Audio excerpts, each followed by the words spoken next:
0, 1. Let's get Hello started. and welcome to Beyond Top 10 Tennis. My name is Dr. Ashley Morgan-Berge and I'm your host. If you're not familiar with my work or would like to learn more about it, head on over to AM8 International, the first tennis lab of its kind worldwide that is centered on delivering top 10 tennis rankings and is 100% backed by science. I'm the author of 14 books behind multiple theories and have been an elite coach for over 20 years and work with athletes around the world, Europe, United States to Australia. I'm also the world's leading authority in this space with my research, coupled with my extensive coaching background, being responsible for landmark findings to deliver the next generation of play. With new foundations this season of my two latest releases are My Tennis Black Book, Federer, Nadal, Serena, Djokovic, and my brand new release, My Tennis Workbook. This season is like none other before. So as always, buckle in and enjoy the ride. Welcome to another edition of Beyond Top 10 Tennis. Our first edition post French Open. Oh my goodness. We had a handful of those special editions. I think there was about 4 or 5 in there that we did in addition to weekly results rankings that we typically share with those insights.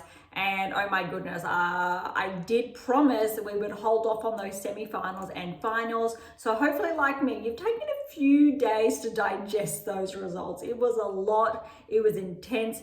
Some of the best finals I think we've seen in some time, which was really exciting on both tours respectively. So we will dive into that. But look, first and foremost, if you've been with us for some time now, thank you so much. We would not be here without you.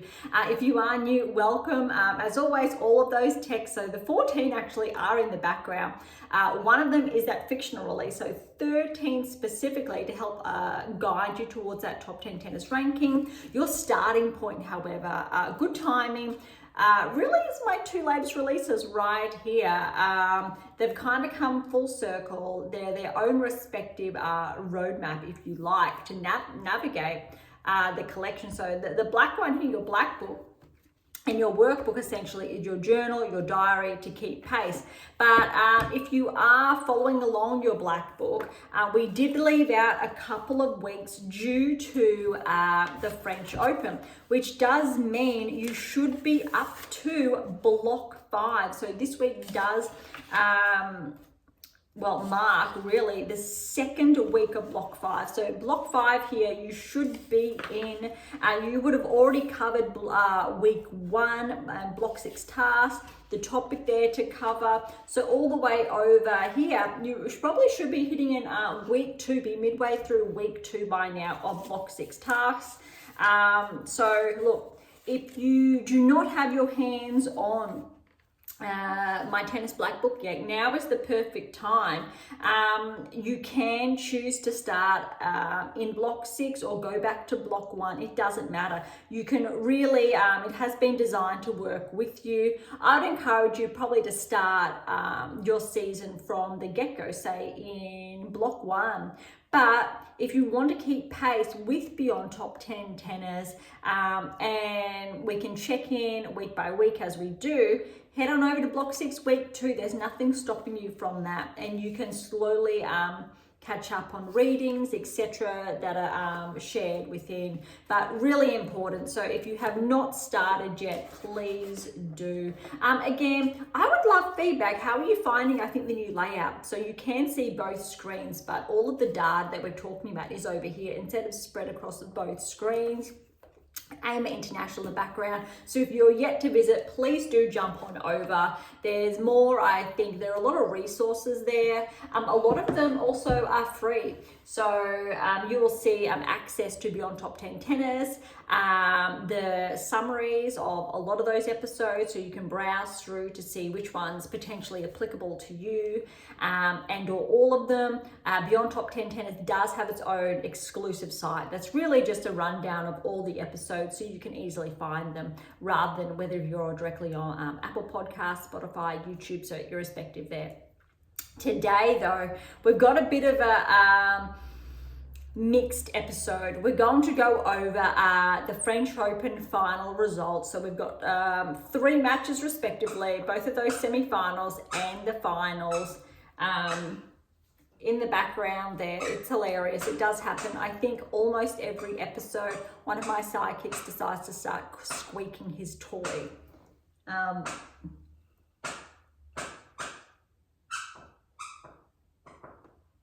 Eventually. Now I could leave that out, but I feel like that spoils a lot of the fun in the background. So today we are going to go through the French Open roundup, but then both tours respectively have 2 events that have kicked off literally probably 48 hours ago. So a lot of the first rounds have been done, but in a lot of them as well, they're still working their way through those first round encounters today. And so we will go over them and really have a deep dive in the rankings, because we haven't had an opportunity to go through that as well, and share probably really key insights of how many players on the WTA Tour and ATP tours have regressed outside the top 10. Really important though, your black book did touch on, towards the end anyway, the 2024 season with leveraging the predictive analytics, so all of the data there about players that should be hitting the top 10 this season. Good news is I think about there's a 90% accuracy rate there. So at least I think 90% of the players who have become top 10 players for the first time this season, it's correct. That's how powerful I think the data is there. Obviously, I do hold back on that 100% marker, because there's always room for those fluctuations. But I think a 90% success rate is really cool. And if you're not sure, your black book's in print. So it was released last season, just before Christmas. And I think that gives you a really, I think, powerful insight of how, again, powerful our tools are that you can apply into your own game. But I think most interestingly what I did touch on last season or in your black book was WTA Tour saw a lot of changes and shuffling, say, of the top 10. A lot of, I say, long-time players that were inside the top 10 regressed out. Jabeur, Sakari, Bondrasova, for example, Collins, subsequently. Just for example, so a number of those players out, and we've seen, and I did share again in your black book, and if you've read it, so you know this, but if you haven't, this is a heads up, you would have noticed that I did share that this season, the ATP Tour is going to see the similar type of shuffling. WTA Tour is going to stabilize, but ATP Tour is going to go through a bit of a transition. It's their turn this season. And what's really exciting to be able to share from a data perspective, the methodology perspective, why we're number 1 in the world behind those top 10 rankings, is because I did share after the French Open, we really were going to see some shuffling. So we're seeing about 40% of the top 10 regressing outside of that key ranking range, which is really pivotal, because we did see something similar on the WTA Tour around this time last year. We started to see those fluctuations. It's not bad, it's kind of good that it's really showing that both tours are very similar, but they do go through different periods of those transitions respectively. But not necessarily in the same season. And that's why we are seeing that at this point in time. Has nothing to do with obviously the rate of success with Grand Slam players. I think that rollover there, but we are seeing some really exciting times. I think we've definitely got top 2, 3 on the men's tour, but also now a firm 3 on the WTA Tour. I'll let you guess, but what's really interesting is that the rankings do not necessarily correlate with those top 3, and I think that goes without saying. I'll let you guess, as tempted as I am to share that with you, there's without a doubt a top 3 players on both tours, and that's really those players who are leading with that Grand Slam charge. Specifically, I will say inside the top 10. I don't want to spoil it too much, but I'm just going to check my Grand Slam count, and yeah, so we're going 1, 2, 3, especially as far as our Grand Slams are concerned. 1, 2, and yes, so we're sticking with that. Interestingly, actually, on the WTA Tour, as far as the top 10 are concerned, they are the sole players with Grand Slams to their name. And also, as far as I think ATP Tour is concerned, they're also the sole players with Grand Slams to their name. Obviously, finalists, we are excluding it. We are talking about specifically those with Grand Slams. You do the math, easy, a little bit of a cheat sheet there. All right, let's dive in again, kicking off with Roland Garros and really how those last 72 hours, roughly 72, 96 hours did play out. Again, we're going to WTA first, then ATP as always, but a little bit different today. I wanted to look at Roland Garros, then the ranking, and then we'll touch on those final or the events that are underway essentially this week. And we'll do that for both respective tours. WTA first, here we go. All right, semi-finals, Sabalenka Swiatek. I don't know about you, but I was waiting, but really for this, the whole tournament. I was really looking forward to this. I'm likening this rivalry really to a Federer-Nadal type rivalry. Look, WTA Tour, I feel like you could say Serena Sharapova, but they were so outnumbered in respect to how many Grand Slams Serena has. So I don't think that's a really fair comparison. You could say Gauff Stellis at their time, but I have been waiting for a number of years for this type of rivalry to really come about. And so we're saying that the Federer Nadal, sure, Djokovic is in there as well when we're looking at that rivalry, but I think as far as game styles are concerned, similar. You could say the Federer Djokovic. I think that was a little bit lopsided though. Nadal Djokovic maybe there, but I'm just going to say Federer Nadal because it was like, I guess that was the original two that was so competitive. And we know the story with Djokovic obviously coming along and superseding, overtaking those two in his own right. But what I mean by that is we're seeing two very different styles of play, and I absolutely am all in for it. It's so exciting. And it's also kind of what we saw with Nadal, Federer, different styles of play. No, I am not comparing, say, Swiatek to Nadal or Sabalenka to Federer. No, I'm not doing that. I'm simply just using it as an analogy for the rivalry. Just want to be really clear from that perspective. Even though we know Swiatek's history on clay, how well Sabalenka's been playing on the hard court, very big difference there opposed to, say, grass. Although both of them Sabalenka did not play Wimbledon last year, I don't believe, and Swiatek, I think, fell in the third round from memory, but that's not what this is about. So close. That first set tiebreak, well, first of all, Swiatek came back. Sabalenka was in the lead. Swiatek clawed her way back, and it was a little bit painful to see Sabalenka get that tiebreak. Really exciting second set to see Swiatek snatch that, but it was neck and neck. It was so close. And probably like most of you, I was shocked how quickly that third set went. But it was very, very clear. And I have shared this the last 2-3 months, roughly, maybe a little bit more. Look, the why. And that was really, it was absolutely 100% mental. Sabalenka, she just gritted down and brought it home. Kudos to Sabalenka.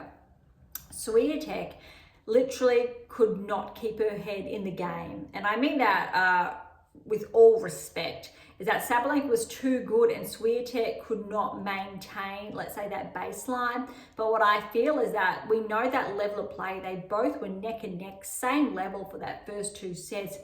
And I honestly felt like that, even from a data point, they were so close. Mentally, Swiatek just dropped off slightly. And that's all it takes when you are one of the best players in the world. Just a slight drop. And I'm going to say not from a technical or playing perspective. It was just that mental glitch slightly. And what I am insinuating from the last few months is that as far as her sports psychologist is concerned, I think that's a little bit problematic because we know that she's had the same sports psychologist for, I think, since she was 17, 18. So she just turned 24. So you do the math, 6-7 years. It's a very long time, and you can establish a certain reliance. And I think that was a really big warning sign, and we've seen that the last few months. I don't necessarily think it's her coaching team per se, but I think when you're looking at a player's mentality and their mental game, their mental approach, head in the game, that was something that I have been seeing, I'll say, diminish her return on her performance, which is really important. So when you're looking at the return, she definitely still has the game, Swiatek does. She's definitely one of the best players in the world. And this semi-final really showed it. And again, it goes towards that rivalry. That's what we're looking at. But that third set, we're really seeing, I think, it really underscored what we've been seeing from Swiatek, I'll say, since Australia. She made the semi-finals in Australia, which I think a lot of people forget. So Grand Slam metric, 2 semi-finals in a row, regardless what the rankings say, she's still one of the best players in the world at the highest level. So when you're looking at Grand Slams, Sabalenka's obviously absolutely up there, and so is Gauff, absolutely up there. Fourth player, you really need to put in potentially Paolini as far as Grand Slams are concerned. Look, Keys still had a really good showing. Keys still made the quarterfinals. So, and you know, Keys has that Grand Slam to her name. So arguably Paolini missed out obviously on the quarterfinals this French Open, but you could put Keys there as far as Grand Slams are concerned. And I think it's really important to remember. Obviously, we know the other semi-final, Gauff and Boisson. This was really, I think, as anticipated. We knew, and I did share previously, that it was a very high likelihood that Gauff would have a bit of a steamroll in this semi-final, purely because Boisson just took out number 3 and 6 player in the world in the French Open. Understandably, she's not used to playing top 10 players at this level, at the Grand Slam. She had that wild card, so it was completely understandable. Gauff was going to take it up a level. Boisson was not going to play the same level she played, say, in the round of 16 or quarterfinals. The best players in the world are going to take that out of you, and Gauff just capitalized on that. Completely understandable, but Boisson's obviously rise inside the top 100 or well inside the top 100 is absolutely huge. Last time I think we saw something that exciting was when Raducanu obviously won the US Open. Boisson obviously came very, very close, but had a very, very tough crowd, having to take out potentially 3 of the best players in the world, and just fell short with Gauff. Huge run, understandably, again. All right, so as far as our predictive analytics did go, we did say Swiatek over Sabalenka purely because of the clay, but it was still going to be neck and neck. And I think those first 2 sets was so close, but Sabalenka, she just proved why she is on that performance peak. And we've again spoken about that in previous episodes. Swiatek, we knew that this could potentially happen, having the toughest draw, and I can't overstate that. Compared to, say, Sabalenka's draw, Swiatek arguably is probably, we're looking at a 50% tougher as far as her opponents are concerned.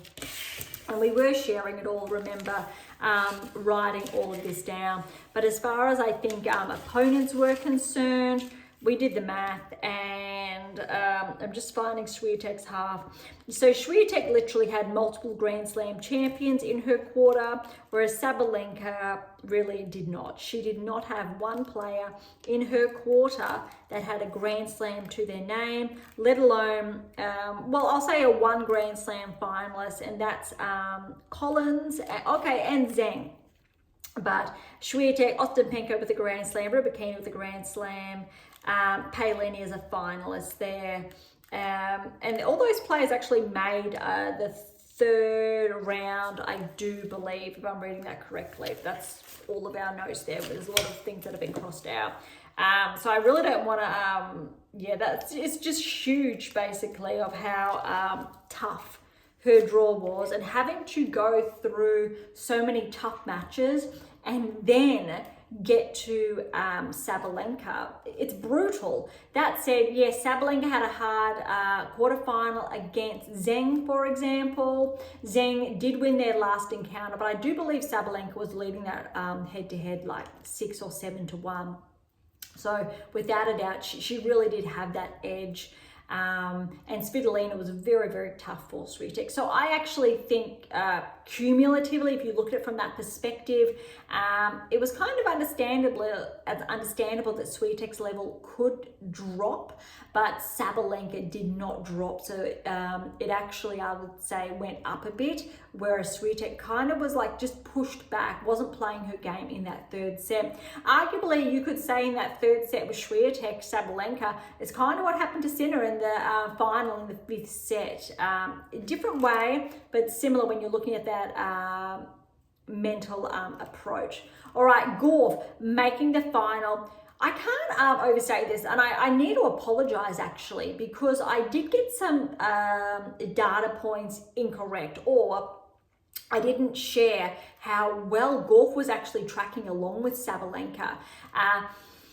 Definitely, I did say from the beginning, Gauff basically had a straight path through to the final. Look, Andreeva was potentially in her way, but Boysen took care of that, and she also took care of Pegula. Gauff's hardest challenge was really getting past Keys. But look, Gauff played so well in both Madrid and Rome. She really did. She went deep in both of those draws. Sensational. And even though Sabalenka, I think, really was in the limelight with how she'd been playing, Gauff got a bit of a back seat because Sabalenka obviously was coming out on top. Paolini obviously out on top in Rome, but Gauff was there consistently, and that's why this result actually tracks. Again, we didn't have, or I opted not to have an episode about the semi-finals and finals and share obviously the predictive analytics, etc. Just ethical reasons there. Some of our data at times can be taken, I think, advantage of for as much as I do not like to share it, say gambling, unfortunately. So I do hold off on really key moments and those that spread intentionally from time to time, just to make sure that I'll say the ethical conduct of the data is upheld to the best that I can. That said, Gauff, without a doubt, when you're looking at this, actually potentially would have been favoured purely because how I think shorter her semi-final was in contrast to Sabalenka's. That said, Sabalenka coming off that 6-0 final set, she really wasn't, I'll say, good stead. That said, looking at the scoreline of the final, first Gauff semi-finals 1 and 2, 7-6, that was 7-1 for Sabalenka Swiatek, 4-6 love for those who are not familiar with that scoreline. Final though, this scoreline I think is really interesting. I'll say the scoreline first. Sabalenka got the first set in a tiebreak, so 6-7, 5-7, 6-2, 6-4. I believe again Sabalenka was up early because it has been a few days. Was up early in that first set, and she did get the early break. Then Gauff clawed her way back. Similar obviously happened in the semi-final, but Sabalenka obviously won that tiebreak and also came very close in this one, but Gauff did manage to snatch that one. Look, ran home obviously in that second set 6-2, was I think really up to ante. Sabalenka's level did go down, and then we're looking at that third set, it was neck and neck. Gauff got that 6-4. I think there was a lot said, and I'll address it, why not, afterwards. And look, I kind of agree with Sabalenka, but I agree with Gauff as well. I can see both points of view. Those of you who are not familiar with the press conference, it's essentially all over the tennis landscape news. Sabalenka did say, look, she played a messy game, had a lot of unforced errors. I think there was 70 or something like that in the match. And Gauff's, I think, well, half that. It was really windy conditions. That said, the semi-final was really brutal as well. It was windy, Swiatek, Sabalenka. I don't think Gauff's was as windy at that time from memory. So they'd both gone into the final. Sabalenka, I'd say, probably had a bit more experience with those conditions. Sabalenka did say, after that loss, losing in the final, that if Swiatek had beaten Sabalenka, she probably would have gone on to win the final. Part of me agrees with that. only because of her game, how Swiatek was playing and how well we were seeing Swiatek's level up and up. Now, that is not disregarding Gauff's level in any way, shape or form. We look how well Gauff's been playing. I definitely think it would have been really close. I think Swiatek would have just had that home advantage because of the history there. Or it would have been probably equally as close. And I think if anything, Gauff's second Grand Slam result really, I think, cements her right now, at this point in time this season, as, yes, the affirmative number 2 in the world, Swiatek 3. Because of all of these results, it should be 1, 2, 3. Unfortunately, because of Swiatek not being able to defend her titles in both Madrid and Rome. So that's a huge drop in points, and I can't stress that enough. Neither Gauff or Sabalenka did and was able to live up to most of those expectations. Gauff built on her results from this time last season. That's why we're seeing Gauff with more points. Swiatek, because her results dropped slightly, a lot of points were on the line, unfortunately, and not being able to defend a Grand Slam, she also regresses in the rankings, unfortunately. The rankings are not correlating at this point in time when you're looking at results, levels of play, performances, etc. So I agree with Gauff that she's been playing really well, playing not the prettiest of tennis in really windy conditions as is anticipated. And she recently, I believe, when they last met, maybe, I'm not too sure when it was, did get the win over Swiatek. I think Gauff did say that in her press conference. So I think would have had a shot. I understand what Sabalenka was saying purely because of Swiatek's game and how it's probably suited to the conditions. More so, semi-finals suited to Sabalenka's gameplay, I'd say. But I also would have thought Swiatek in the final against Gauff would have been a rematch of a few seasons ago when I think Gauff made her first Grand Slam final. And it would have been really great to see. But more so, I really want to just champion that these 3 players are absolutely the best in the world. These 3 players are a step ahead all other top 10 players, without a doubt. They're leading the Grand Slam charge. What I really want to clarify, though, also, Gauff just turned 21, notched her second Grand Slam. For comparison, because I think a lot of people have been getting ahead of themselves, Swiatek at 21 also had 2 Grand Slams, and when Swiatek was 21, she actually went on to win the US Open the same year. Had a huge year. Hasn't done that since, but that's not the point. Gauff now, obviously, she's leveling up. So this is not, say, a new accomplishment for someone, a 21-year-old on the WTA Tour. It'll be a very interesting discussion, though, if Gauff performs well at Wimbledon, because we haven't seen Swiatek do that. Same as Sabalenka, we haven't seen her perform exceptionally at Wimbledon. It's really interesting there. US Open, all 3 of them, yes. They all have, they've all won the US Open. So it's really leveling it up. Gauff with the 2 Grand Slams. Sabalenka now with 3 Grand Slams. Obviously 2 finals appearance there. Gauff with the 1 finals appearance. Swiatek actually has no finalist appearances. She's gone on to win all of when she's made a Grand Slam final, she has gone on to win it. That's an interesting stat that neither of the other 2 does, but she's leading obviously the charge with 5. And again, Gauff's 21, Swiatek just turned 24, Sabalenka is 27. So there's that 3-year gap between each player respectively. But I'm looking forward to maybe seeing, hopefully, more of a rivalry between Gauff and Swiatek, Gauff, Sabalenka respectively. Or is there going to be a 4th player that comes along and we're consistently seeing them in finals? Potentially that's Keys with how she's been playing so far. Maybe Pegula steps up and makes another final. That's going to be interesting. Zhang, she's 22, so she could be there, I think, leveling up with Gauff again, because obviously similar age.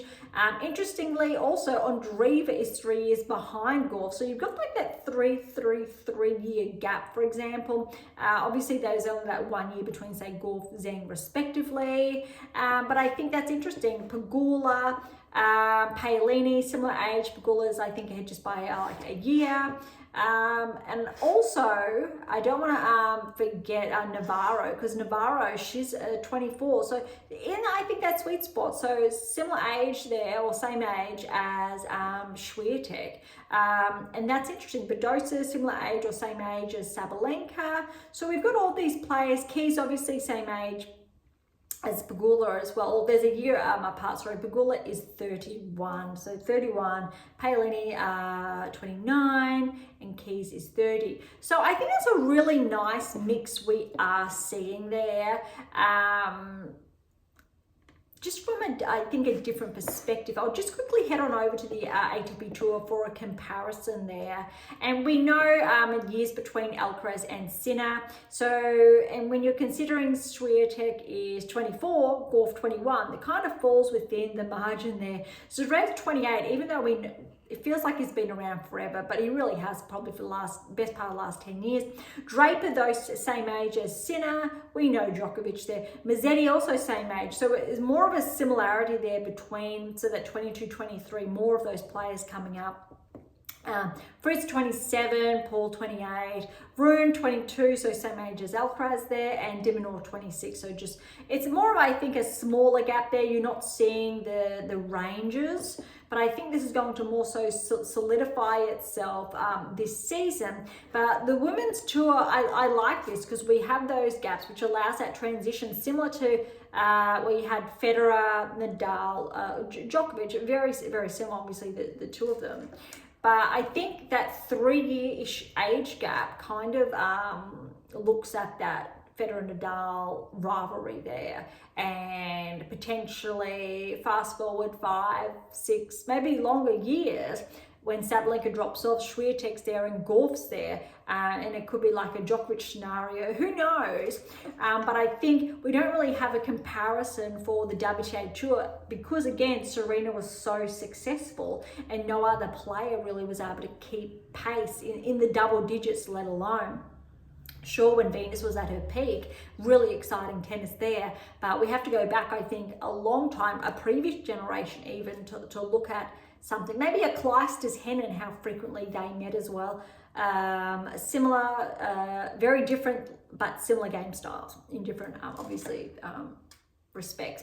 All right, I don't want to get sidetracked too much, but that's a little bit interesting to look at those comparisons, rankings, and those French Open results. So now we know that French Open, again, as far as I think the commentary is concerned, definitely understand Gauff's perspective. Hey, she just won her second Grand Slam. She played some great tennis to get over the line. It was close. Sabalenka did not play her best tennis, but that's just the name of the game. Sometimes you don't play your best, and it really sucks when it's a Grand Slam final, but is what it is. It sucks even more so, I'd say, for Sinner because he had match points. Sabalenka did not have match points, so there's a very different discussion, and I think Sinner held himself in a much higher record. But again, Sabalenka brings Swiatek into the conversation. Maybe, maybe not. We will never know, purely because Swiatek just fell short, obviously, in that third set. Really wasn't able to get a foothold in any way, shape or form in that third set. It was kind of gone incredibly quickly. I think it was like in 15, 20 minutes. There are no, I don't think, any juices that I recall. It was just really quick. Sabalenka just, she played such solid tennis, and there was an evident drop, unfortunately, from Swiatek, and I think you really could see that, the mental drop there.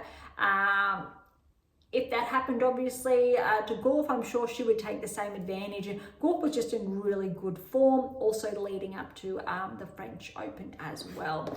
All right, so let's head on over to the rankings now, as promised, because those results are fresh in our minds before we head on over to those final two events. We're going to kick off with the 100 as well. But what I really wanted to note, because this player I'm about to mention is outside the top 100, Nikita Vondrousova. She is now 165 in the world. She won Wimbledon 3 seasons ago now, if we're including the end of this month. That's a huge drop. That's the biggest drop we've seen from a player that was ranked roughly around this time last year, was ranked inside the top 10, or last season inside the top 10. Unfortunately, she's had time out with injuries, and I think it's really disheartening that her ranking wasn't protected through those injury slumps, and so she's consequently lost a lot of points, even if she's underperformed. I think that's unfair. I really hope she does get a wild card into Wimbledon, because she played some great tennis at the French. She had a really tough round though as well. I forget who she did play. Could be in front of me. I'm sure it is Jabeur. So she played Jabeur in the third round. No, it must have been the third round. And she got the win over Jabeur. Vondrousova did. Fell to Pegula, I believe. But really, really tough. That was just a tough draw for her. 165 does not in any way, shape or form, I feel like, showcase or align with her current performance. So hopefully she gets it from the draw at Wimbledon, gets a number of points under her belt, and skyrockets back into the top 100. All right, welcome to the top 100. So and Skew, a 9-point progression there. I think it's the first time we've seen a Thai player back inside the top 100, which is quite exciting. Eric Andreev's up 3 to 99. Kalinina, I believe she made, I want to say second, third round at the French. She's up 17 places to 96. That's a very good win for her. Robin Montgomery, some good tennis at the French as well. She's up 20 places to 95. Townsend's up 10 to 94. Volnyets, unfortunately, she's taken a little bit of a hit there. 28-point regression to 93. Jean's up 8 to 92. I think we're going to see a number of French players with a progression. All right, Mboko, she had a huge, I think, result at the French. I want to say it was roughly the third round. A 29-point progression to 91 in the world. 18-year-old Canadian. We're going to see some good things from her. Not too sure again who she did play in those earlier rounds. But I know there was an upset, so I think she came through the draw where Lies and Stearns was, and I think eventually did fall to Zhang, I believe, if we're looking at that paperwork correctly. All right, Gauff is up 5 to 90. Teichmann's up 8 to 89. Rus up 6 to 88. We're going to see a lot of changes this week. Maria's back 7 to 86. Sakari, 5-point progression, 85. I think she'll take that. So she's got a firm hold, at least getting direct entry to Wimbledon, which is a good thing. And again, hopefully she does get some points similar to Vondrousova as well. Looking at seeing the bigger ones, because there's so much movement we are seeing in the rankings again, because it's catching up from the past fortnight. Notice this Pera 4-point progression to 79, because she's already upset a player this week in one of the a 500 250 event. Arango, 7-point progression, she's up to 78. Iala's just back 4 to 77. She's in one of the 125s in action this week. Tomova, 12-point progression, 76. Azarenka's, ironically, she's just steady at 75.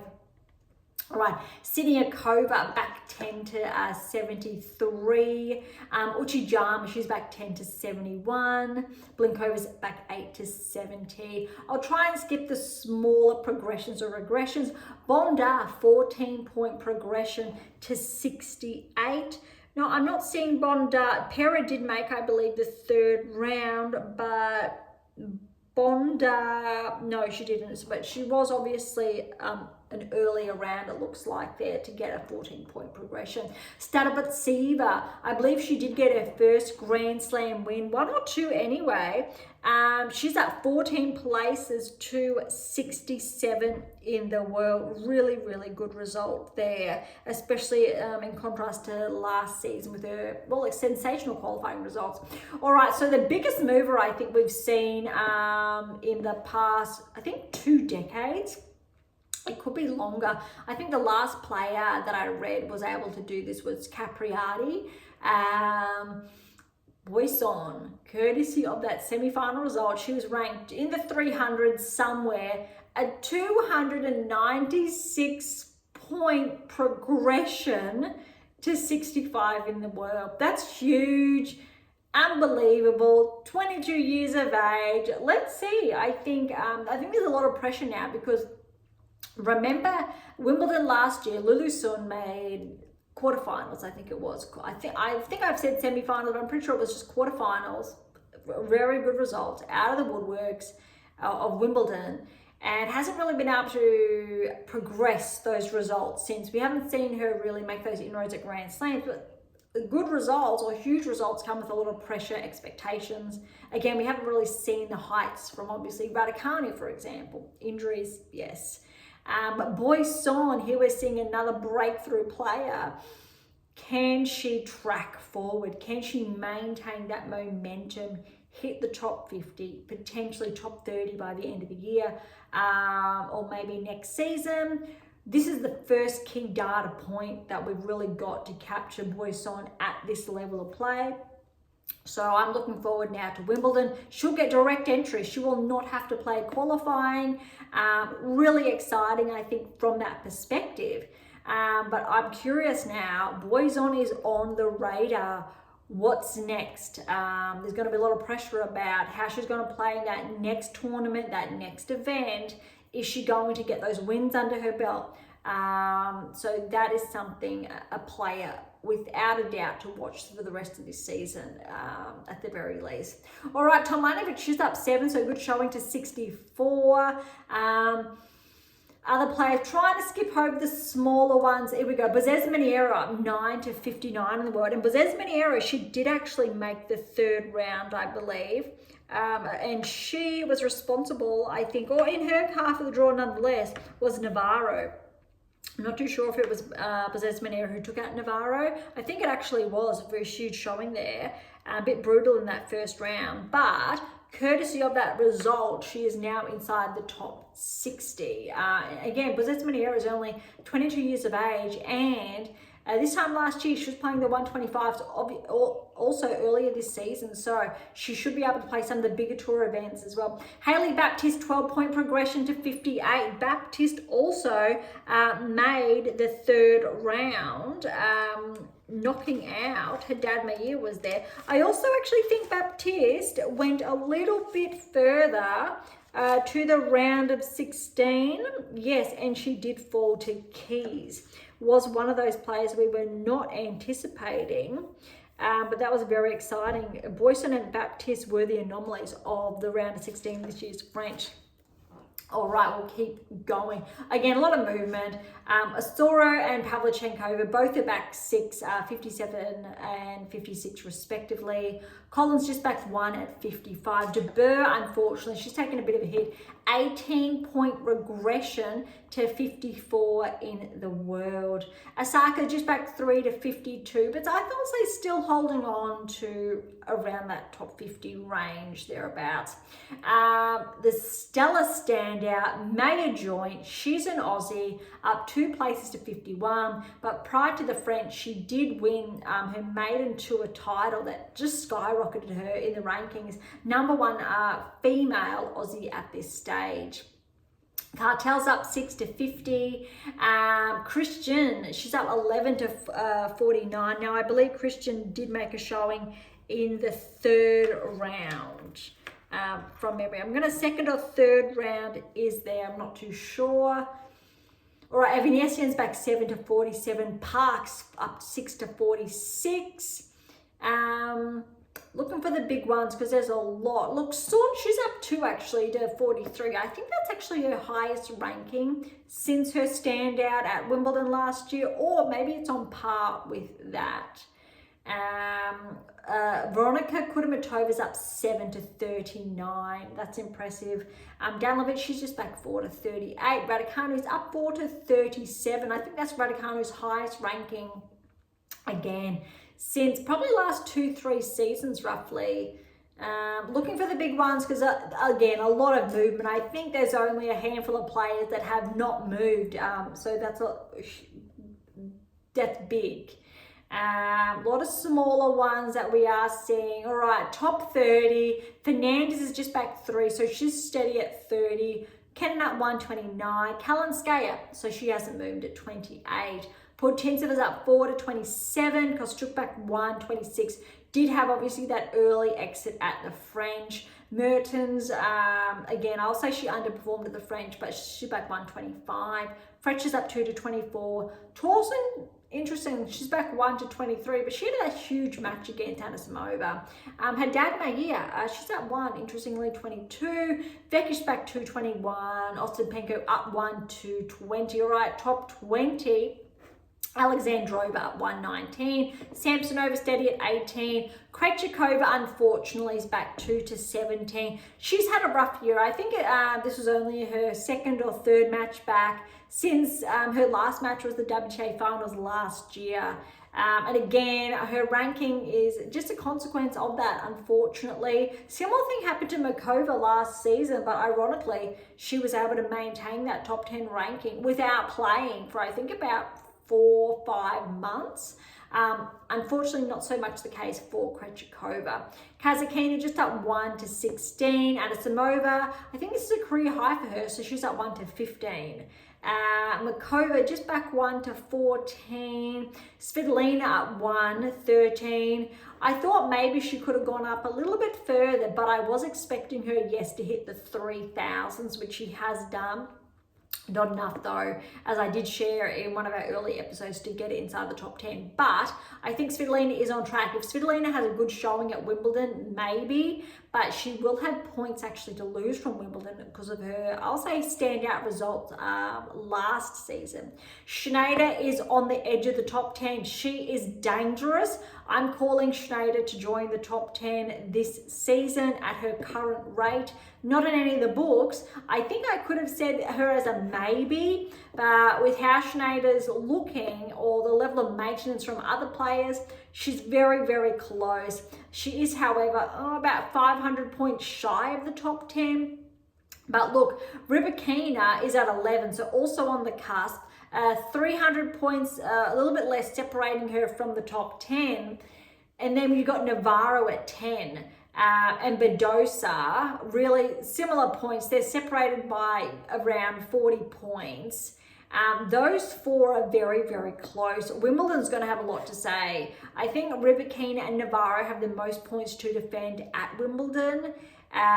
So within a matter of 4 to 5 weeks, we literally could see potentially Navarro out of the top 10 and Schneider in the top 10 if she makes, say, the round of 16, which it's a very big maybe. We haven't really seen Schneider at that level at the Grand Slams yet, but I think she's really upping the ante. Svitolina again has points to lose. Hopefully she could add to that. Is Svitolina going to make her first Grand Slam final? We'll talk about that, I think, closer to the championships. But there's a lot around here that we could see some movement. 8% looks like it's firm. And I think the 8% is actually true on the WTA Tour. In contrast, I'll say, to the ATP Tour. The order, however, is, I will say, incorrect. There's ironically just a little bit of movement. Zheng's up 2 points to 5. Swiatek's back 2 to 7. Even though she made the semi-finals of the French, she wasn't able to defend her title. So look, we've got Badosa is also at 1, Navarro back 1. So they just changed places because unfortunately Emma obviously had that earlier exit. But look, Keys is at 8. I would argue probably, yeah, okay. I'll keep Keys at 8. She did make the quarters, so did Zheng though. I'd probably put, Andreeva then at 7, even though it's saying she's at 6. I would then push Zheng back to 6, even though it's saying she's at 5. I'm also gonna then I'd put Pegula back to 5, even though it's saying she's 3. I'm gonna keep Paolini at 4 at this stage.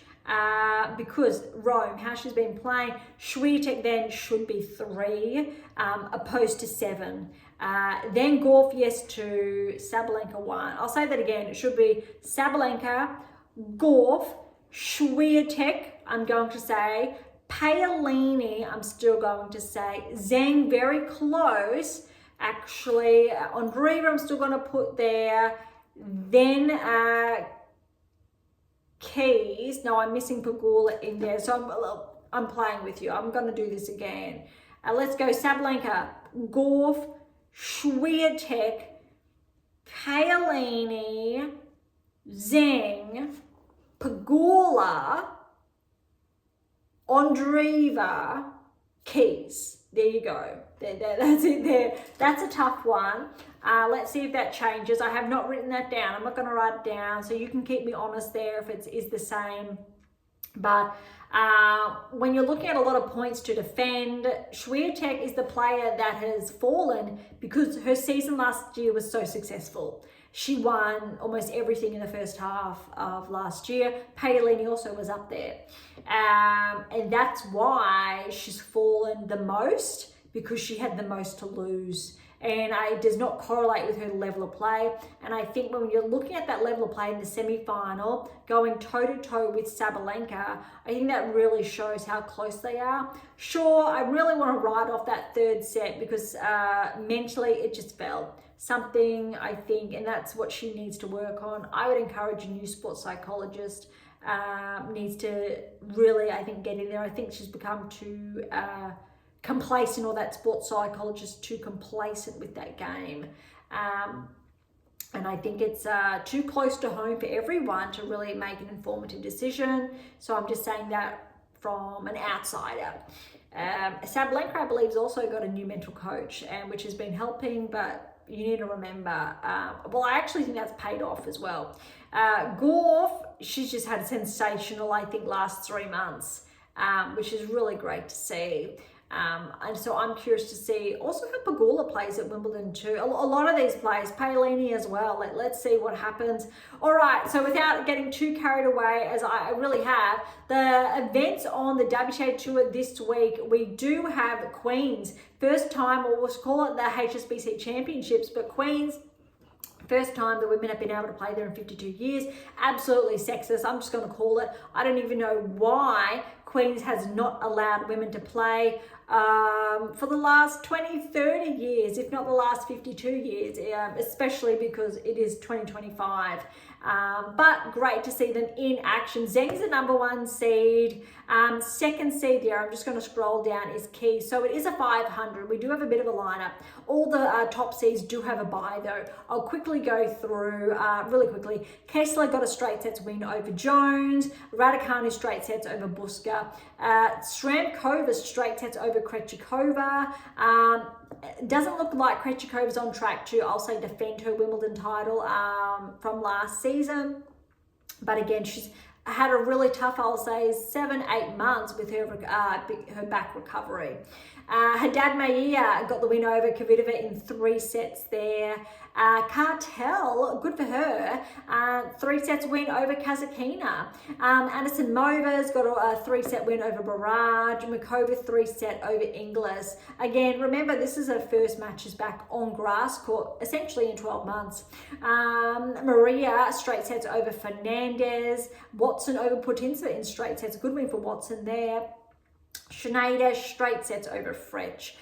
Bulter in 3 over Tomljanovic. Zakharova has upset Vekic in straight sets there. So that's all. We'll catch up on that next week because it's very early, just first rounds done. We don't have any of the seeded players in action until the round of 16 there. Obviously smaller draw. All right, so that's Queens All HSBC Championships. So really quickly, and then we have, and that's a 500. Then the 250 for this week is the Libema Open. So that's the one happening in the Netherlands at the moment. Samsonova is the #1 seed and Alexandrova is the 2nd seed, just for perspective.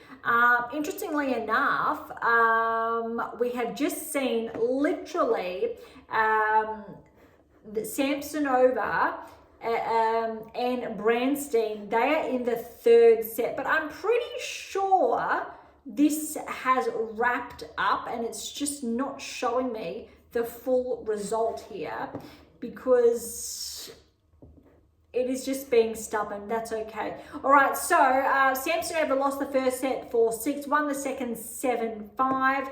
I'm looking at, and it's not going to show me because the WTA has recently updated their website. I don't know about you, but I'm not a big fan of it.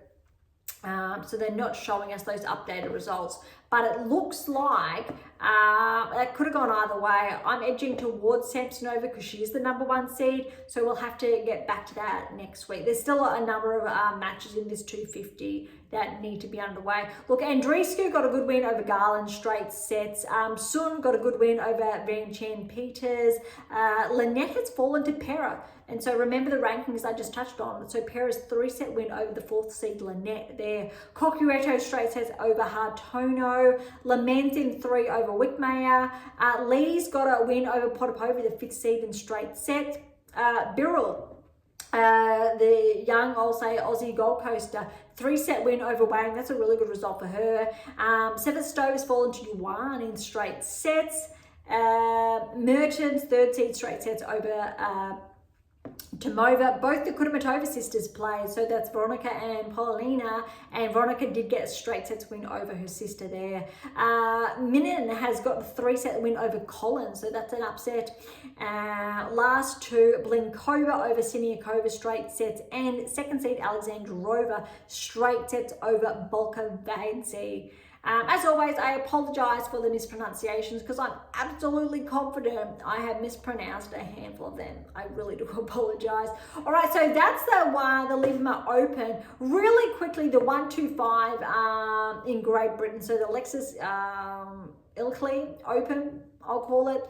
I just wanted to pay attention here because Iala is the #1 seed, and we know Iala because of her win earlier this year over Swiatek. #1 seed, she's gotten through in straight sets. And another player I wanted to bring attention to was, I'm just scrolling down, is almost not quite, because there's a number of players. Darabutsiva, she's fallen 1st round here. But that's a tough one to Sniger. So Sniger, 3-6-0-0. But the player I am looking for, here we go, Jackie Moe. So remember, Boyston, Jackie Moe, they were 3rd round, I believe it was. And then, wait, I'll just double check. Yeah, that was a 3rd round encounter, and Boyson was the one to get past Jackie Moe. So 2 French wildcards there, and we know the rest for obviously Boyson, but it was really close. So Jackie Moe is the one still playing, or she's playing here, which should be interesting to see if Boyson plays these events or sticks to now. Maybe she'll get into obviously the 250 events, it should be. And Gulbeck is the 2nd seed, so she's gotten through the 1st round as well. We'll maybe touch on that next week as well, because there's still a lot of matches that still need to get underway. All right, that is the WTA Tour for this week. That was a huge rundown. I didn't think we were going to be that detailed, but let's see how we go with the ATP Tour. All right, ATP Tour action, Roland Garros semi-finals, here we go. I think both of these were set up to be an absolute blockbuster. Sinner, Djokovic, Mazzetti, Alcaraz. It was huge. It was all huge. But I think as far as results were concerned, we were predicting those players to get through. not too bad collectively, a 75% success rate at this level of the tournament. Again, results are here to keep me honest. Sinner Djokovic, I was really impressed with this. There was really nothing in it. And I think maybe, who knows, maybe this could have just mentally drained Sinner for the final. I mean, I think that's too hard to say with how close it was, especially that third set tiebreak. That was brutal. Fifth set tiebreak, my apologies, even though the second and fourth were tiebreaks as well. Sinner Djokovic 6-4, 7-5, 7-6, 7-3 in that tiebreak. Sinner just played the cleaner tennis. There was basically, I think, 2 breaks respectively.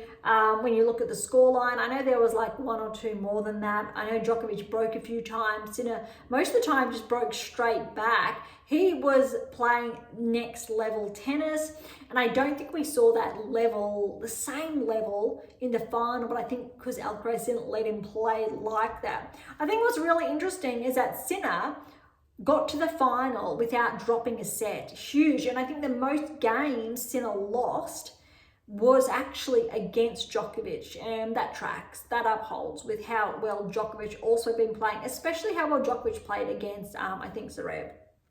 Really, I think, can see the difference, though, between, say, the likes of an Alcaraz Sinner and Zverev, because since Zverev's 3 with the level of play here, and why Djokovic really deserves to be number 3 in the world.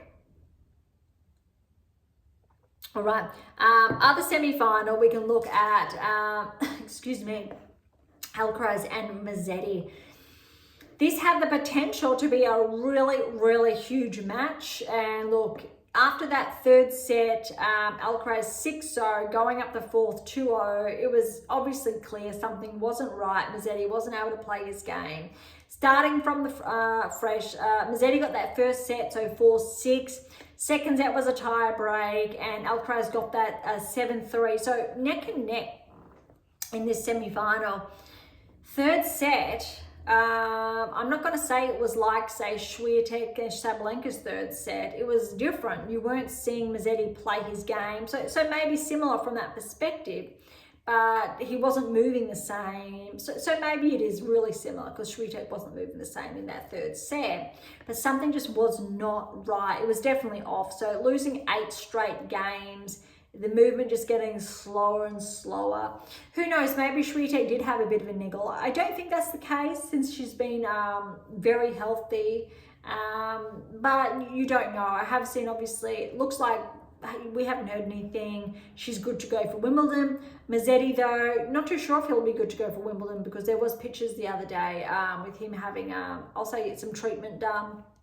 So I believe he did something to his groin area. That's tough because you could see how he wasn't able to drive through his serve or his shots. So really, I think, a brutal area. It really hampers the player's movement. So I think if we're going off those first 2 sets, it was really neck and neck. So you really want to argue to put Musetti at 4, maybe behind Sinner, Alcaraz, Djokovic, Musetti. It really does track because Zverev, he fell in the quarters, and he's having a really solid season. And he was one of those players that I did say, yes, he would be breaking his way into the top 10. And Paul is another one. And I know there's another one too. Surprise packet we knew, obviously, quarters we spoke about was Bublik. But as far as semis and finals are concerned, we're not seeing any surprise packets from that perspective. All right, semi-finals final though. Oh my goodness, to the point this match was so long. And again, Beyond Top 10 Tennis is based in Australia. So no, I did not wake up or I did not stay up all night purely because I'm not a teenager anymore, unfortunately, but still fortunately, I'm thankful that's not the case. So if you were able to stay up and watch that live, awesome. I am jealous, but it went so long. I did spend essentially all of the next day catching up on this match, watching every single point of it. That was huge because I really wanted to be able to share those key insights today. Look at this scoreline.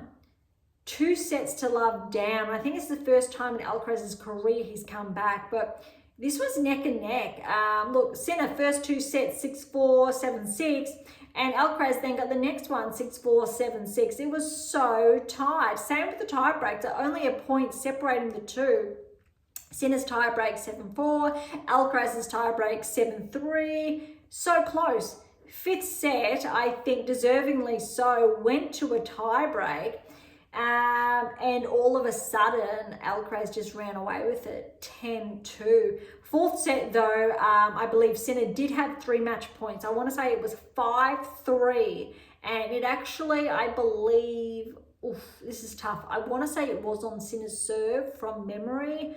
Not that I recall, but then I think Alcaraz got the break back. Maybe it was Alcaraz's serve. I don't know. I watched all of it. There's so much tennis in the last fortnight. I have watched all of these matches, but he did have 3 match points.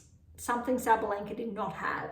This was absolutely brutal, heartbreaking, but also such sensational nerves from Alcaraz, saving 3 match points, going on to win that 4th set and keep that momentum, that level of play for the 5th.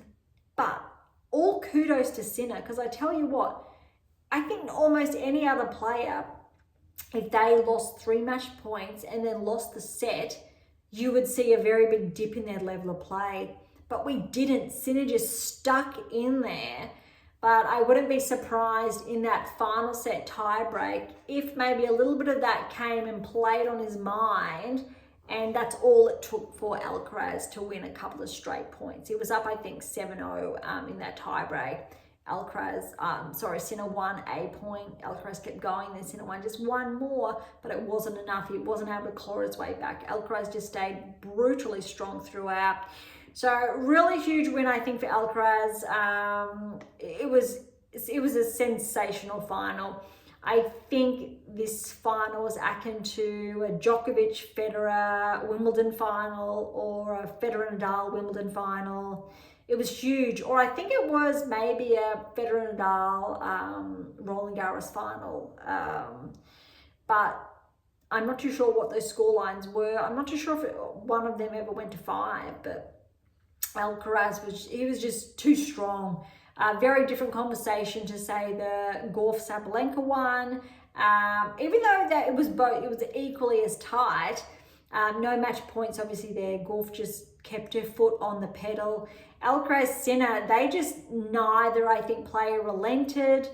Sinner slightly relented, not, I think, getting those match points, but all credit to Alcaraz, he just stepped it up. So Sinner couldn't do much about that. And then obviously that final set tiebreak was absolutely brutal. Alcaraz, I'll say, stepped it up slightly more, played a little bit cleaner, and there really wasn't much Sinner could do.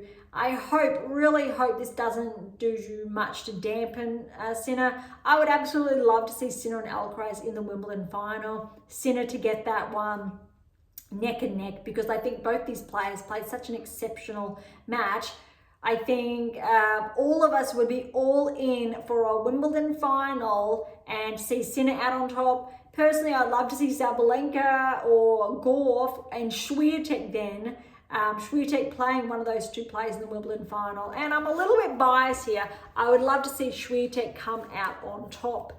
That would be, I think, pretty sensational and really round up how well the top 3 female players are playing. Or put Paolini in there, do a rematch. Let's have a Paolini and Swiatek. Would be really cool. And round out the top 4.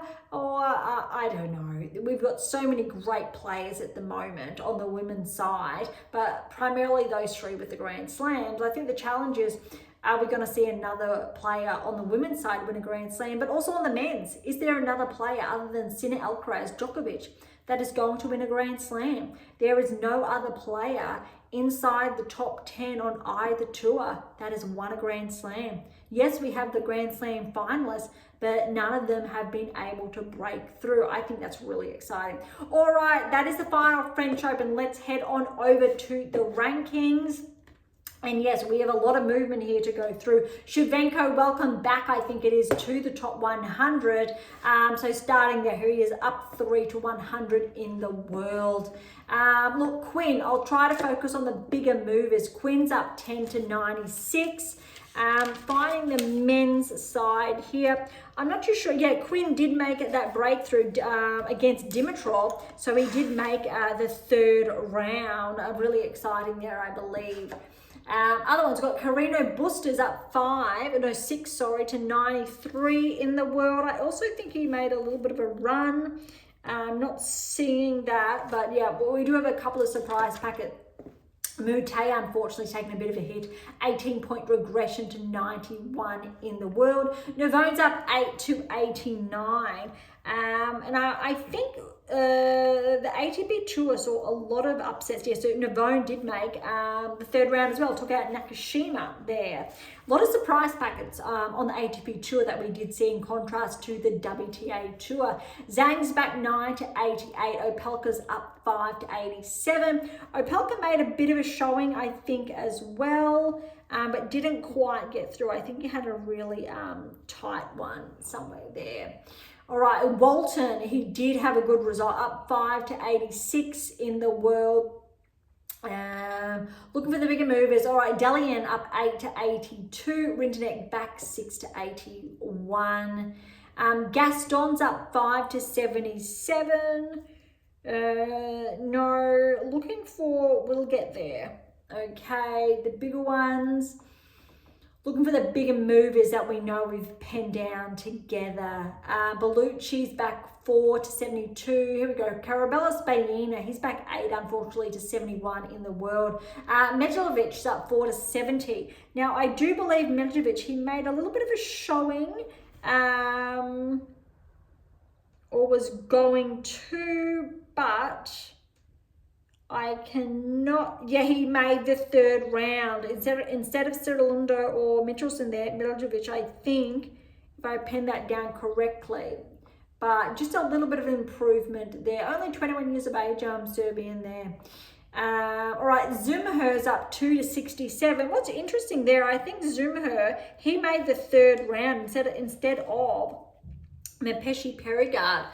Would have thought he would have got more points than that, but 67 just goes to show a bit of a strong field, because there's a lot of surprise players with movement, which means if more players are adding those points, we're not going to see as much changes in the rankings. Dejiri's back 5 to 64. Berge's back 13 to 63. Echeverry's back 9 to 63. Norrie is a big surprise packet here, up 21 places to 60. We know the result there, where he did play, I want to say it was the round of 16. Yeah, it was, he made the round of 16 at the French Open. Biggest, I think, Grand Slam result from Norrie in a number of seasons, if not his first round of 16 result. I'm not too sure there, but a huge showing for the 29-year-old Brit to 60 in the world. That's huge. And we've got a lot more. Okay, Fonseca's up 8 to 57. I don't think Fonseca went as far as maybe we anticipated, but he still had a really good showing. Yeah, he did make the third round, but had a tough one against Draper. All right, Tabillo's up 5 to 56. Diallo back 155. Martinez back 6 to 54.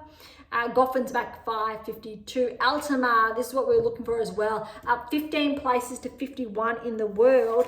And we know actually Altamar did make the round of 16, fell to TFO, really close. Actually thought Altamar may have had a bit more of a progression there, but look, almost top 50, which is a great showing nonetheless. I think Altamar is one to watch potentially for the rest of the season, with how well he actually did play in that fourth round.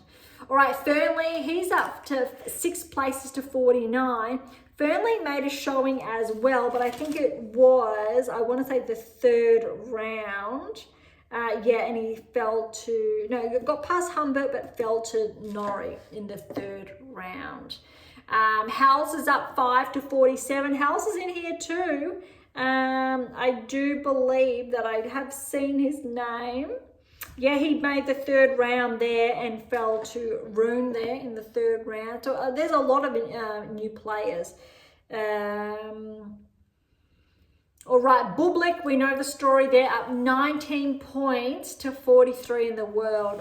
That is not equal to his career high. Bublik's actually been, I believe, inside the top 20 previously. Last 12, 18 months taken a big regression. So this was a standout result with that round of 16 performance. Well, no, quarterfinals, my apologies, because he did get the win over Draper and then fell to Sinner in the quarterfinals. But let's see what Bublik is capable of at Wimbledon, because I think his game, his serve, and his volleys, even his drop shot on the grass, is going to be really interesting to see if he can make some inroads. I actually think Bublik may be able to capitalise that for the grass court season, and that could be, I think, really interesting, but also dangerous, because he will not be seeded.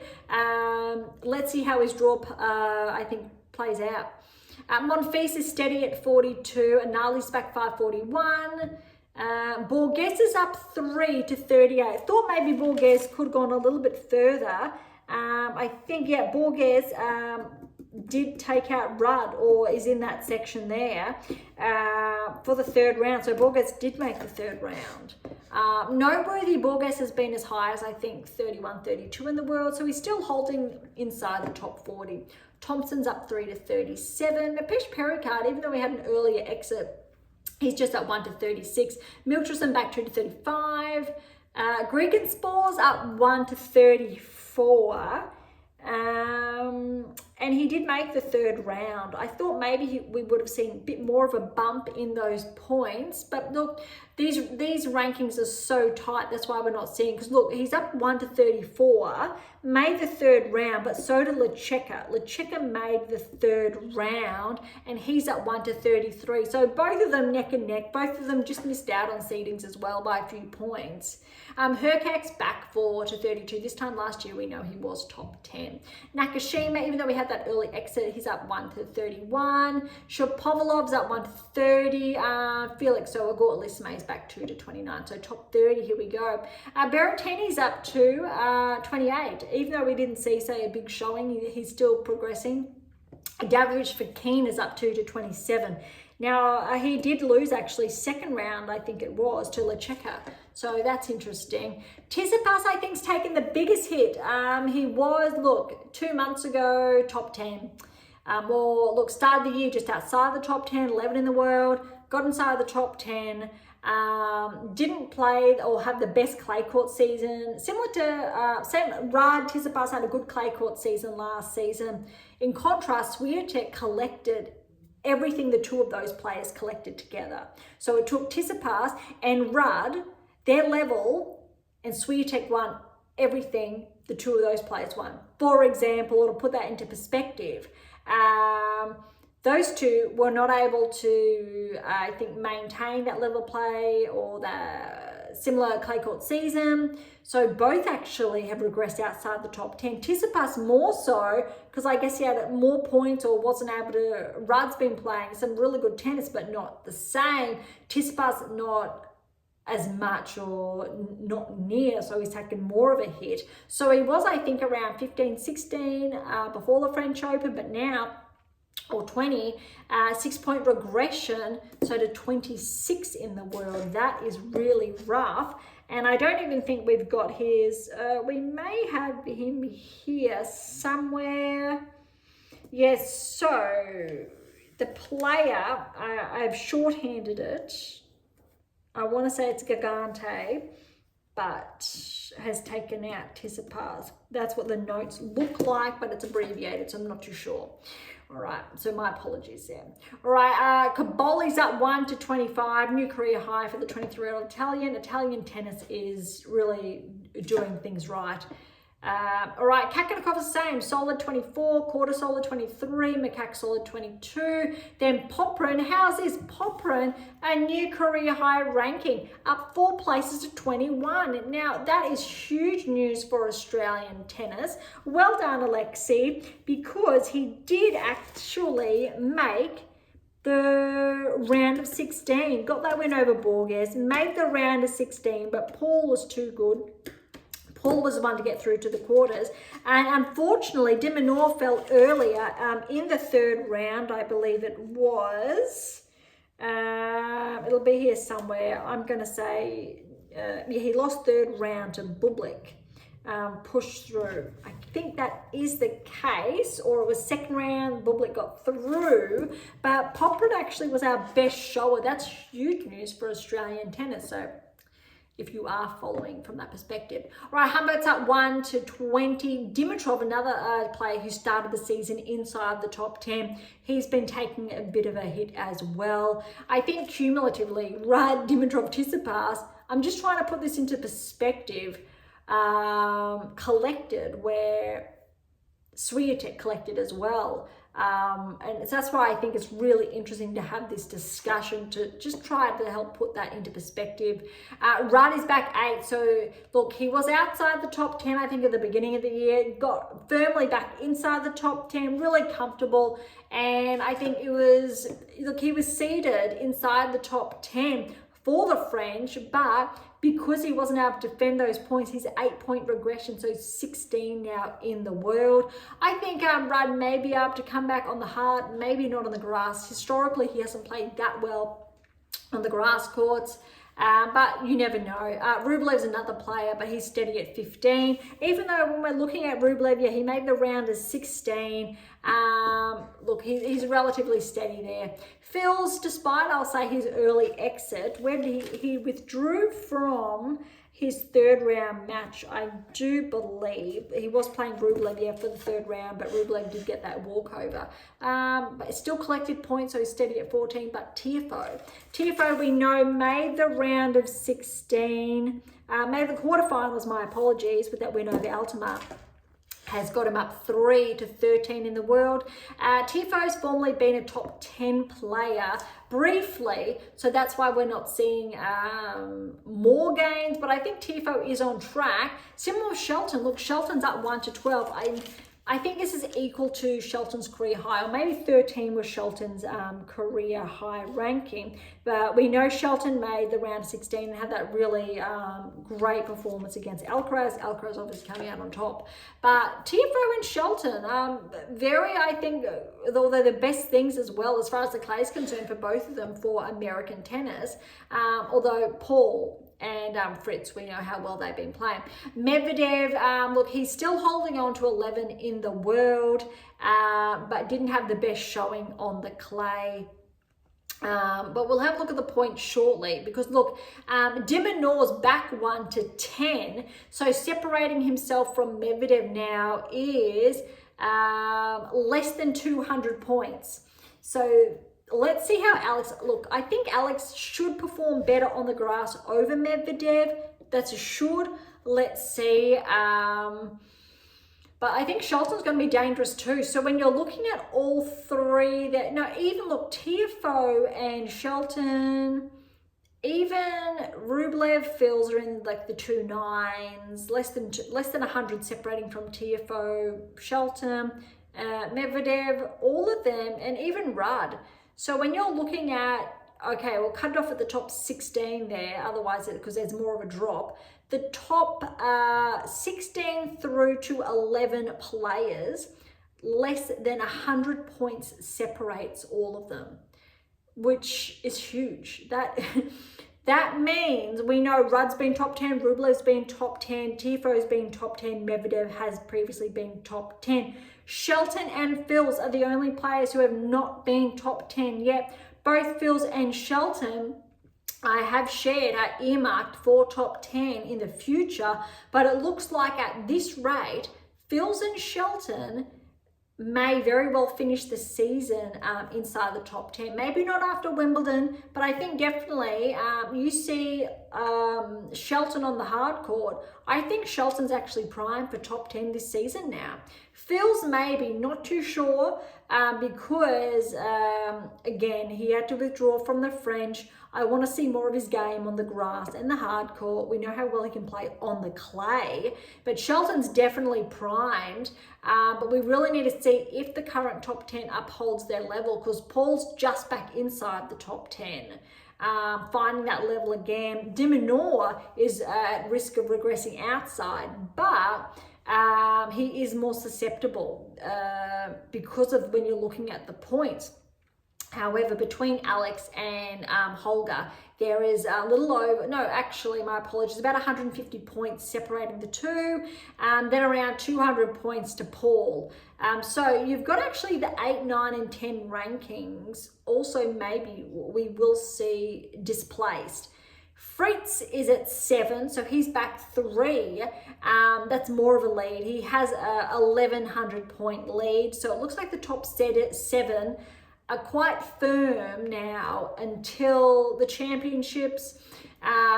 If we see a newcomer at the championships, could be something different, but I think the top 7 should be firm, but the other 3, there could be a shuffle there. Paul, Rune, De Minaur, there's room for maybe Medvedev, but I'm going to say, look, Shelton, maybe Tiafoe and Fils, maybe Rudd also, if he can regroup. But we know he's got a little bit of a niggle there. I think it's his knee. I think it was. Could it be his back? I'm not too sure. I want to clarify that. But I know that it's something there. Really interesting. All right, as far as progressions are concerned, we've got Alex just back 1 to 10, Rune's up 1 to 9, so they've just switched places. We know because Alex unfortunately lost early. He was just mentally lagging, and I think it was that later set. Paul, the biggest, I think, turnout, 4-point progression up to 8 in the world, but again, predictive analytics, Black Book shared that Paul was top 10 this season, been top 10, regressed outside the top 10 for the past 4 to 6 weeks, found its way back in. I think he's got some points to defend at Wimbledon, but I think why not? Paul can. Let's see what he's capable of. Yeah, Fritz did have that surprise early exit. He's back 3 to 7, but that really does track as far as I think the alignment's concerned. Mazzetti's up 1 to 6, Djokovic is up 1 to 5, Draper's up 1 to 4. Top 3 the same, Sinner, Alcaraz, Zverev. Look, as far as I think this is concerned, really should probably go. We know Djokovic doesn't have as many points because he hasn't been playing as frequently. Let's go Sinner, Alcaraz, Djokovic. All right, I'll give Zverev, but really I'm hesitant. Draper, there's your top 5 then in that order. So we really need to push them back. Djokovic should be in that top 3. I almost want to put Mazzetti up there, but Draper's, look, he's had a strong showing. He did make the round of 16. Look, Zverev made the round of 16 as well, but look, Zverev did make the quarters, and so did Mazzetti further. So I'll do Sinner, Alcaraz, Djokovic, Zverev, Mazzetti, Draper for that top 6. Draper, Fritz tracks at 7, Paul tracks at 8. And again, when we're looking at obviously the quarters at the French, Rune and Alex, look, Rune, he did make the round of 16. Alex did not. Look, Rublev's there, but we haven't seen the best.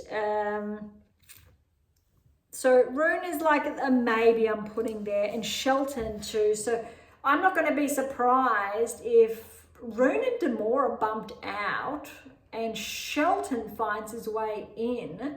And it's tough. Maybe Shelton and Alex keeps in. Let's see if Rune tracks it on the grass. I'm not too sure historically how well Rune's been on the grass, but it's really going to be interesting. French and the grass are so close together. We are going to see a lot more shuffles in a small space of time, and then after the championships, there's a big lag between then and the US Open. Not as big as say the Australian Open and the French, and we'll see, I think, things level out, and then end of season we'll see more of a shuffle again. All right, really quickly now, so on the men's draw, we've got two 250s on this week. So the Boss Open in Germany, Zverev's the #1 seed, and Fritz is the 2nd seed. We've got a couple of the matches to go over. All right, so we've got Mute, 3-set win over Fognini. Team, 3-set win over Nishioka. Nakashima, 3-set over Fernley. Herbert was a qualifier, straight sets over Zamir, but he did have to retire in that 2nd set. Struff had a wild card, straight sets over Analdi. Lecheka, straight sets over Bonzi. Michelson, 7 seeds, 3 sets over Monfils. Engel had a wild card, 3 sets over Duckworth. Mapesh Perikar, 3-set win over Sorfelin. That's a very tight, tough one there. Rintanek has upset Shapovalov, 6-0 in that 3rd set. Fuchsovic, straight sets over Hafman, both had to qualify. Howells, 3-set win over Sonigo. So that's all of the, I think, the first round action for the Boss Open. That's one's in Germany, again, a 250. Another 250 is the Libema Open in the Netherlands. Medvedev is the #1 seed, and Humbert is the 2nd seed. We've only got a couple of the matches that have been underway. Opelka was a lucky loser, 3 sets over De Jong. Jarry over De Dairy, upset there in 3.